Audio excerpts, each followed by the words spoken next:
Hi అండి, moms కిచెన్కి స్వాగతం అండి. ఈరోజు మనం బిర్యానీ తయారు చేసుకుందాం. ఎలా చేయాలో నేను చూపిస్తున్నాను చూడండి. ఈరోజు నేను చేసినట్లయితే చేస్తే చాలా టేస్ట్గా బాగానే ఉంటుందండి. చాలా టేస్ట్గా వచ్చింది. 1 కేజీ చికెన్ తీసుకున్నాను. వాటర్ లేకుండా బాగా వాష్ చేసుకుని మొత్తం పక్కన పెట్టుకోవాలండి. అందులో 2 టేబుల్ స్పూన్ అల్లం వెల్లిగడ్డ వేసుకోవాలి. 1 స్పూన్ ధనియాల పౌడర్, 1/2 స్పూన్ ఏమో జీరా పౌడర్ వేసుకోవాలండి. 3 స్పూన్లు ఏమో రెడ్ చిల్లీ పౌడర్ వేసుకోవాలి. 1/2 స్పూన్ హల్దీ వేసుకోవాలి, పసుపు వేసుకున్న తర్వాత బాగా మిక్స్ చేసుకోవాలండి. అందులో నేనైతే 1 కప్ పెరుగు కూడా వేసుకుంటున్నాను. చూడండి, నేను చూపిస్తున్న విధానంలో చేయండి.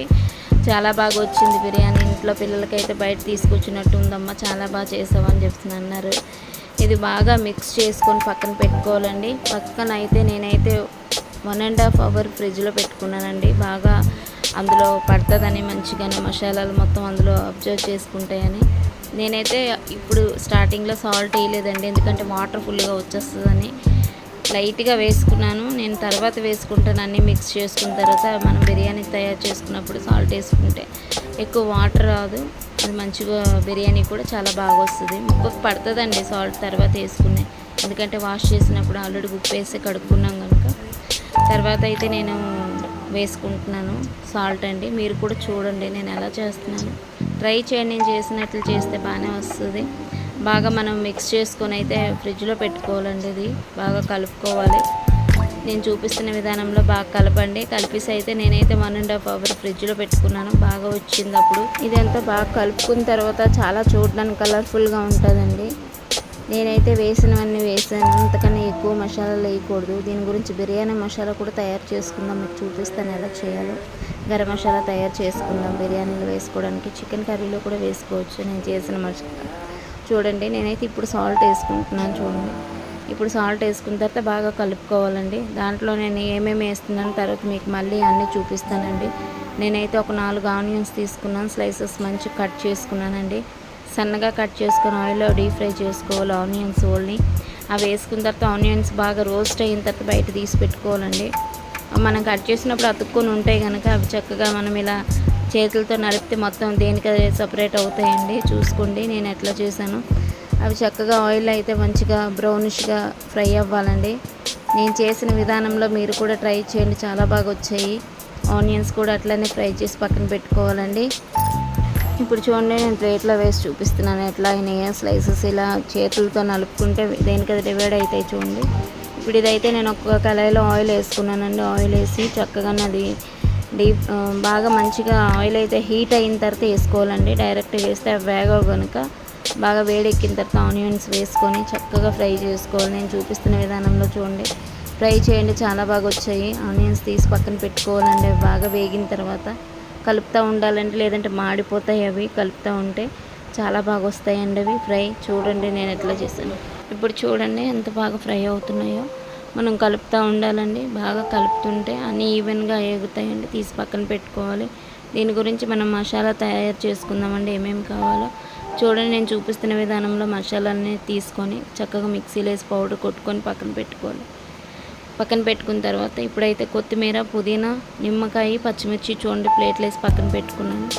ఇప్పుడు ఏదైతే మనం మ్యాగ్నేషన్ చేసామో అదే చికెన్ ఉందని అది తీసుకొని అందులో ఫ్రైడ్ ఆనియన్స్ వేసుకోవాలి.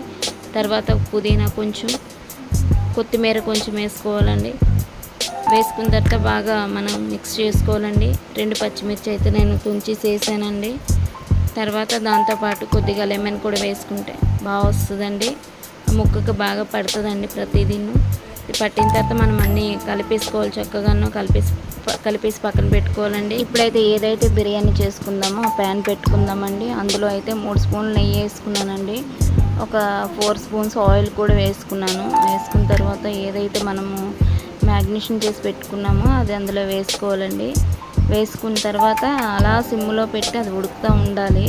అది ఎందుకంటే మనం డైరెక్ట్గా బయట వేసినట్టు వేసేస్తే లోపల ఉడకదండి, అది పచ్చిగా ఉంటుంది. అందు గురించి నేనైతే ఎప్పుడు చేసేటప్పుడు కూడా కొద్దిగా ఉడకపెట్టుకుంటాను కర్రీలాగా. కొంచెం మరీ ఎక్కువ కాకపోయినా హాఫ్ బాయిల్ అయినా అయిందనుకోండి, మనం రైస్ వేసిన తర్వాత బాగా అవుతుంది తర్వాత. అయితే ఇప్పుడైతే నేను చూపిస్తున్న విధానంలో వేసుకోండి. ఇప్పుడైతే నేను అన్నీ వేసుకున్న తర్వాత చూడండి స్లోగా సిమ్లో పెట్టాను. ఇప్పుడైతే మనం ఏదైతే మసాలా నేను పౌడర్ చేసుకున్నానో అది కొంచెం వేసుకున్నాను పైన కూడా మసాలా. మసాలా పౌడర్ వేసుకుంటే ఫ్లేవర్స్ బాగుంటుందండి ఇందులో. ఇప్పుడు అవుతున్నప్పుడు వేసుకుంటే మరీ బాగుంటుంది. ఇప్పుడైతే మనము ఇది ఇలా అవుతుండగా మనం ఇంకో దాంట్లో మనం రైస్ రెడీ చేసుకుందామండి. వేరేదైతే నేను గిన్నెలో ఇంకో గిన్నె పెట్టుకున్నానండి. అందులో 4-5 లోటాలు నీళ్ళు వేసుకున్నానండి. మనం ఎన్ని కావాలంటే రైస్ ఎంత బాయిల్ అవ్వాలో అన్ని వాటర్ వేసుకోవాలండి. మనం అన్నం వండుకుంటాం కదా, అట్లనే వేసుకున్న తర్వాత ఇందులో అయితే నేను ముందు మసాలాలన్నీ కొన్ని పౌడర్ చేశాను, మరికొన్ని ఉంచానండి పక్కన. ఇది వేరేగా ఇందులో వేయటానికి. ఇవన్నీ మనకి తెలుసు కదండి, షాజీరా, ఇంకా స్టార్ ఫ్లవర్ ఒకటి, ఇలాచి, లవంగ ఇవన్నీ వేసి అవి కూడా వేసుకున్నాను. కొత్తిమీర, పుదీనా కూడా వేసుకున్నాను. సాల్ట్ కూడా వేసుకున్నానండి. ఒక 2 స్పూన్లు అయితే ఆయిల్ కూడా వేసుకుంటున్నాను. ఇదన్నీ వేసుకున్న తర్వాత బాగా మరగాలండి. మరిగేటప్పుడు బాగాను అప్పుడైతే నేను అల్లం వెల్లిగడ్డ 1 స్పూన్ వేసుకున్నానండి. చూడండి, నేను చూపిస్తున్న విధానంలో వేసుకోండి మీరు కూడా. మనం ఎందుకంటే ఆయిల్ వేయాలి, ఆయిల్ వేస్తే కనుక రైస్ ఒకదానికొకటి అంటుకోదండి, అందు గురించి ఆయిల్ వేస్తాము. అల్లం వెల్లిపాయ వేసుకుంటే కొద్ది ఫ్లేవర్ వస్తుందని వేసానండి నేను. తర్వాత ఇవైతే రైస్ నేను 1 కేజీ తీసుకున్నాను. కేజీ చికెన్కి కేజీ రైస్ తీసుకున్నాను. అది కూడా బాగా వాష్ చేసి నానపెట్టిన అవసరం లేదండి. బియ్యం కడిగేసి అందులో వేసుకోవాలి. హాఫ్ బాయిల్ అయితే సరిపోద్ది బియ్యం. మనం చూసుకున్న విధానంలో ఎక్కువ అవసరం లేదు, బాగా మెత్తగా అయిపోద్ది. ఏదైతే ఇప్పుడు మనం కర్రీ రెడీ చేస్తున్నాం చూసారు కదా, అందులో అయితే ఇప్పుడు ఏవైతే హాఫ్ బాయిల్ అయిందో ఆ రైస్ కూడా ఇప్పుడు వేసుకోవాలండి. అందులో నేను చూపిస్తున్న విధానంలో వేసుకోండి.